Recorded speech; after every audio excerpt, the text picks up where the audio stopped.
جن لوگوں سے آپ نے ابتدا میں کام لیا انہی لوگوں کا آپ نے گلا گھونٹا اور پیراشوٹرز کو آپ لے کر آئے. پیراشوٹر نہیں اس طرح آتا. پارٹی کبھی بھی جن لوگوں نے پارٹی کے لیے قربانیاں دی ہوتی ہیں، آپ دنیا کی پارلیمنٹ میں جائیں، جو لوگ اہل ہوتے ہیں پارٹیاں انہیں سامنے لاتی ہیں، لیکن یہاں جو ہے سسٹم ہمارے یہ ہے کہ جو سیٹ لینے کے اہل ہوتا ہے اس کو پارٹی ٹکٹ دیتی ہے. حلقہ نکیال کو سیاسی طور پر فتح کرنے کے لیے ایک خواب تھا، لیکن آپ نے تو دوسری مرتبہ فاتح نکیال کا لقب اختیار کر لیا. ہمارے سیاسی مخالفین کو آپ جانتے ہیں سارے لوگ کہ وہ کرپٹ بھی ہیں، بددیانت بھی ہیں، لوگوں کی زمینوں پر قبضے کیے انہوں نے. سرکاری ملازمین کی حد عمر 60 سال رکھی گئی ہے. جی تو وجہ کیا ہے کہ جو ہمارے سیاستدان ہیں جی جب تک ان کے جسم میں سانس ہوتی ہے یہ الیکشن لڑنا چاہتے ہیں، نوجوانوں کو موقع کیوں نہیں دیتے آپ لوگ؟ نہیں، ملازمت کا نوجوان بھی کچھ نہیں کرتے. آج کل کے نوجوان جو ہیں وہ آپ کو اس کا نہیں پتہ. اللہ حافظ ہے. آپ کو یہ علم ہونا چاہیے کہ پیغمبری بھی اگر پیغمبروں کو ملی ہے تو 40 سال کے بعد ملی. لیکن 60 سال کی عمر میں آپ سرکاری ملازم کو 80 سال 100 سال سردار سکندر یاسر. لیکن فاروق صاحب آپ کی جماعت کے کارکنان نے آپ کے خلاف عدم اعتماد پیش کیا ہوا ہے. انہوں نے تو آپ کے خلاف پریس کانفرنس بھی کی، جلسے بھی کیے ہیں. کیا کہیں گے اس پر؟ کچھ چھوڑ کے آئے ہوں، اگر پھر بھی ریئیکشن ہے تو میرا خیال ہے مناسب بات نہیں ہے. ملک نواز صاحب کو بھی اس پہ، ہمیں بھی اس پہ کرنا چاہیے. جب آپ کو اعلیٰ قیادت نے ٹکٹ دیا ہوا ہے، جی سر، صرف آپ وہ واحد امیدوار ہیں حلقہ کوٹھی سٹی سے جس کے اپنے ہی جماعت کے کارکنان نے بغاوت کی. آپ کے خلاف 2 بڑے تگڑے جلسے ہو چکے ہیں. یہاں اگر صحافی رپورٹنگ کرے گا تو وہ صحافی نے کسی سے پیسے نہیں لیے ہوتے. تو اس میں اگر صحافی آپ کے حوالے سے لکھے گا، رپورٹ کرے گا تو وہ آپ صحافت کو غلط نہ کہیں. نہیں میں نے کب کہا غلط ہے؟ آپ نے تو 2 اعزازات اپنے نام کر لیے، ایک حلقہ راج محل کے پہلے منسٹر اور دوسرا ملک نواز صاحب جو 35 سالوں سے ناقابل شکست تھے، انہیں آپ نے شکست دی. وہ اس معاشرے کو گند سے، گندے لوگوں سے اور ایسے لوگوں سے جنہوں نے لوگوں کا یہاں استحصال کیا، سرکاری وسائل کو بے دردی کے ساتھ استعمال کیا، اپنے باپ کی جاگیر سمجھتے ہوئے وہ سرکاری وسائل کو لوٹا، اس کے خلاف ہم پہلا اقدام یہ کرنے جا رہے ہیں کرپشن کے خاتمے کے لیے. اس کے بعد بڑا مشہور ایک محاورہ ہے جی کہ ہم تو ڈوبے ہیں صنم مگر تمہیں بھی لے کر ڈوبیں گے. جی آپ نے مجھے پچھلے انٹرویو میں یہ بات کہی تھی کہ میں الیکشن ہاروں یا جیتوں لیکن کریلوی خاندان کی سیاست ختم کر دوں گا. قیادت بھی بڑی چیز ہے، جانے تک و دو میں پہناتی ہے درویش کو تاج سرے دار. پہلے بھی ان لوگوں پر مار کٹائی، ظلم، زیادتی، ناانصافی، تانا کچہری، اس کی بنیاد پر انہوں نے اپنی سیاست کو کیا. پہلی بار ان کو جھٹکا لگایا تو آپ کی ساتھ چیخیں نکل رہی. آپ میدان میں کیا اترے کہ میدان تو میدان، مخالفین بھی آپ کی تعریفیں کرنے لگے. ایسا کیا جادو چلایا آپ نے؟ جی الحمدللہ یہ اللہ پاک کا کرم ہے، اور جو اصول کے اوپر مبنی سیاست تھی اس کو ہم نے فروغ دینے کی ہلکی سی کوشش کی ہے. میں ایک سوال کروں گا، اس کا جواب اپنے ہاں یا نہ میں دینا ہے. حلقہ راج محل سے ملک یوسف کو اگر ٹکٹ مل جاتا ہے، ملک یوسف کو سپورٹ کریں گے یا نہیں کریں گے؟ میں اپنا رائٹ محفوظ رکھتا ہوں. اچھا، دیکھ کسی نے پکائی اور کھانے کے لیے کوئی آ گیا، کیا کہیں گے آپ؟ کہ لوگ وفاداریوں میں تبدیل کرتے ہیں، فائدے اٹھاتے ہیں، 5 سالہ ٹینیور انجوائے کرنے کے بعد چھلانگ مارتے ہیں دوسری پارٹیوں میں.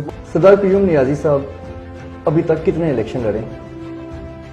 میں اسمبلی کے 3 لڑ چکا ہوں اور بلدیاتی میں ڈسٹرکٹ کونسل 2 مرتبہ رہا ہوں. کیا وجہ ہے کہ ہمارے جو سیاستدان ہیں وہ نظریاتی سیاست نہیں کرتے؟ الیکشن لڑنے کے لیے میٹرک کی شرط بھی آپ کی حکومت نے ختم کر دی ہے. یہاں آزاد کشمیر میں بھی ایک مقدمہ تھا سردار غلام صادق ورسز سردار خان بہادر خان صاحب جو ہے، یہ چونکہ چلا مقدمہ گیا سپریم کورٹ تک، تو سپریم کورٹ نے خود کہا کہ آپ نے یہ جو سپاڈی نیٹ قانون بنایا یہ آئین کے منافی ہے. لیکن عوام کے مستقبل کا فیصلہ کرنے والے جب میٹرک فیل ہوں گے تو پھر اس عوام کا کیا ہوگا؟ نہیں، آپ یہ توقع کیوں کر رہے ہیں کہ میٹرک فیل ہوں گے؟ لیکن اس طرح تو پھر جو بھی ہوگا میٹرک فیل وہ تو الیکشن لڑے گا، عوام اسے سپورٹ کریں گے. وہ اگر میٹرک فیل کی بنیاد پر آپ اپنا الیکشن چاہتے ہیں، دیکھا نا، یہ تو اس ساری چیز کس طرح نہیں دیں گے؟ ان کے یہ بتائیں نا، دیں گے کس طرح مطلب نہیں؟ جی دیکھیں یہ چیز بتائیں نا. آپ کہہ رہے تو ہیں میں کوٹلی کے جو لوگ ہیں انہیں اکیلا نہیں چھوڑوں گا. کس طرح نہیں چھوڑیں گے لوگوں کو؟ پہلی بات کس طرح ساتھ رکھیں گے؟ کون سا راستہ بنائیں گے؟ پہلی بات یہ ہے کہ انشاءاللہ تعالی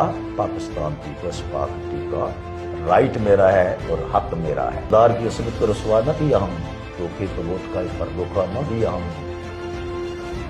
ہم نے ہر دور میں محنت کے ستم جیے، ہم نے ہر دور کے ہاتھوں کو نہ بخشا. مجھے یاد ہے پچھلے انٹرویو میں آپ نے مجھے کہا تھا کہ جو لوگ نون لیگ کو چھوڑ رہے ہیں ان کی سیاست دفن ہو جائے گی. تو آپ کی پیش گوئی تو درست ثابت ہوئی ہے کہ سردار سکندر یاد خان کی فیملی دونوں نشستیں آ چکی ہے. دونوں نشستیں آ رہی ہے جی، بلکہ کوٹلی میں ان کے ساتھ جو ہوا کہ ان کے کوئی ووٹ جو ہیں وہ آزاد امیدواروں سے بھی کم ووٹ ہم نے دیے. تو جن لوگوں نے نواز شریف صاحب کے ساتھ دھوکہ کیا ان کا انجام بڑا بھیانک ہوا، چاہے وہ نثار علی ہو، چاہے چودھری شجاعت ہو، چاہے سکندر یاد ہو. سردار فاروق سکندر صاحب نے آپ کے اوپر الزام لگایا کہ سردار منیر اپنوں کو نوازتے ہیں. دوسروں پہ الزام تو لگاتے ہیں لیکن اپنی گریبان میں جھانک کر نہیں دیکھتے ہیں. پہلے اپنی گریبان میں جھانک کر دیکھیں کہ آیا آپ جو الزام لگا رہے ہیں. ان 5 سالہ دور حکومت میں عوام کے لیے کیا کیا؟ 125 یا 30 کلومیٹر روڈ حلقے کے اندر وہ صرف اس گورنمنٹ کی ہے. اس حلقے کی 125 کلومیٹر روڈ. جی میں تھوڑا سا جاننا چاہوں گا کہ وہ بنی کدھر ہے؟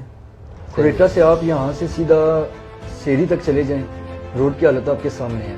میں ان روڈوں کی بات کر رہا ہوں کہ عوام کو سہولت نہیں دی گئی. نہیں، الیکشن آپ راج محل سے لڑنا چاہتے ہیں، بغاوت آپ راج محل میں نہیں کریں گے. چودھری صاحب کو کوٹلی سے ٹکٹ ملا تو آپ بغاوت کریں گے، ری ایکشن دیں گے، اس کی کیا وجہ؟ وجہ یہ ہے کہ یہاں جینون لوگ ہیں، وہ سیٹ وہ ادھر نہیں ہے جینون، ادھر بھی جینون لوگ ہیں. تو پھر یہاں بغاوت کیوں کریں گے؟ میں یہاں کروں گا کہ پارٹی کا صرف یہ کہ پارٹی کی جو اوریجنل بندہ ہے نا اس کو ٹکٹ ملنا چاہیے. بڑے ترقیاتی کام کروائے تھے آپ نے.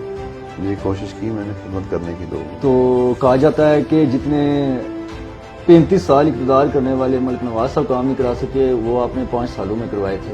لیکن لوگوں نے آپ کے ساتھ کیا پاکستان کا موسم دے کر بے وفائی کی ہے؟ نہیں، اس کی بہت ساری باتیں. مجھے اپنی اعلیٰ قیادت کا ابھی بھی فون آیا تھا، آپ کے بیٹھے ہوئے. آپ کی جماعت کا نام ہے جماعت اسلامی. جماعت اسلامی سیاسی جماعت ہے یا مذہبی؟ جماعت اسلامی فی الحقیقت ایک اصولی جماعت ہے. آپ نے ایک بات کہی ہے کہ جماعت اسلامی اصولی جماعت ہے، ہمیشہ دین کی بات کرتی ہے. تو وجہ کیا ہے کہ جماعت اسلامی کو عوام نے مسترد کر دیا ہے؟ تو ظاہر ہے جب آپ یہ 4-6 اصول لے کر اس سوسائٹی میں جائیں گے اور معاشرے کے اندر جائیں گے تو وہاں عمومی جو فرد ہے. آپ پہلے بھی الیکشن لڑ چکے ہیں، ابھی پھر الیکشن لڑنا چاہتے ہیں، اس کی کیا وجہ؟ تاکہ لوگوں کو ان کا حق مل سکے، جو ہم نہیں برداشت کر سکتے، جو لوگوں کے ساتھ ظلم ہو رہا ہے، زیادتیاں ہو رہی ہیں، ہم احتجاج کرتے ہیں. ادھر ریاست میں پہلے مسلم کانفرنس تھی، لیکن پیپلز پارٹی کے آنے سے پھر پاکستان کی دیگر جماعتوں نے بھی 2011 ہو یا 2021 دونوں الیکشن آپ نے جیتے. تو وجہ کیا ہے جب آپ الیکشن جیتتے ہیں تو نکیال میں ماحول خراب ہو جاتا ہے؟ ایسا کیوں ہوتا ہے؟ 4 دن سے جو وہ شیطانیاں کر رہے ہیں میں ان کو آخری وارننگ دے رہا ہوں. میری صحت خراب تھی ورنہ میں سیدھا پہلے نکیال جاتا، جشن مناتا. کتنے الیکشن لڑے ابھی تک؟ میں نے 4 الیکشن لڑے. جیتے کتنے؟ تقریباً سارے. ایک تو وہ ہرایا گیا، وہ نہیں کہنا چاہتا. مسلم لیگ نون میں جی شمولیت سردار سکندر حیات کی وجہ سے کی تھی یا کوئی اور وجہ تھی؟ سردار سکندر یاد کی وجہ سے کی تھی. نہیں، جو آپ یہ بار بار بات کر رہے ہیں جی، آپ یہ بات کر رہے ہیں نا کہ صافی کارکن نہ بنے. یہ کہہ رہا ہوں میں، اس میں جب آپ فرض کریں کہ کہہ رہا ہوں میں آپ کو یہ کہہ رہا ہوں کہ اس میں آپ ایسی بات نہ کریں سر. یہ کیسی بات نہیں کروں میں، مطلب میں کہہ رہا ہوں اس میں مجھے کوئی اس پہ میں تردید نہیں کر رہا. دوسرے حلقوں کی طرح آپ کے حلقے میں بھی لوگوں نے اپنی مدد آپ کے تحت ترقیاتی کام کروائے ہیں، وہ انہوں نے کیوں کروائے تھے؟ یہ میں ویسے میں حیران ہوں وجدان صاحب، آپ اس طرح سوچتے ہیں کہ حکومت ہر کام کر لے. اب جو اٹھتا ہے تو یہ اگر کوئی کام کاج کروا رہا ہے مجھے کوئی شرمندگی نہیں ہے. میں آپ کو بات بتاؤں، فاروق صاحب، جو حلقہ راج محل کے عوام آپ سے بڑا پیار کرتے ہیں. الحمدللہ. الیکشن کے دوسرے ہی روز ایک شخص نے اپنی مدد آپ کے تحت 2 سرکات بنائی ہیں. اتنی لوگ آپ سے محبت کرتے ہیں. الحمدللہ بالکل، بلکہ بے شمار. ابھی بھی میرے پاس ایسی ٹیم موجود ہے کہ الیکشن کمپین کے دوران جو وعدے ہم نے لوگوں کے ساتھ کیے تھے، تو ابھی چونکہ نئی حکومت بنی ہے ہم نے اپنی ترجیحات کا فائنل کرنا ہے کہ ہم نے کام کہاں سے شروع کرنا ہے. میں نے الیکشن سے ایک ہفتہ قبل کوئٹہ کے نون لیگ کے امیدوار سے انٹرویو کیا تھا. اس میں نے ایک سوال ان سے پوچھا تھا کہ کوئٹہ سے سیری جائیں تو روڈ کی حالت آپ کے سامنے ہے کہ انسان چکرا جاتا ہے. تو انہوں نے مجھے مشورہ دیا تھا کہ جب تک روڈ نہیں بنتی تو آپ متبادل رستہ یوز کریں. تو کہیں آپ تو کوئی ایسے مشورے تو نہیں دیا کریں گے عوام کو؟ دیکھیے وہ جو متبادل راستے کا مشورہ انہوں نے دیا تھا جی جی وہ 25 تاریخ کو پھر لوگوں نے بھی ان کو متبادل راستے پہ بھیج دیا ہے.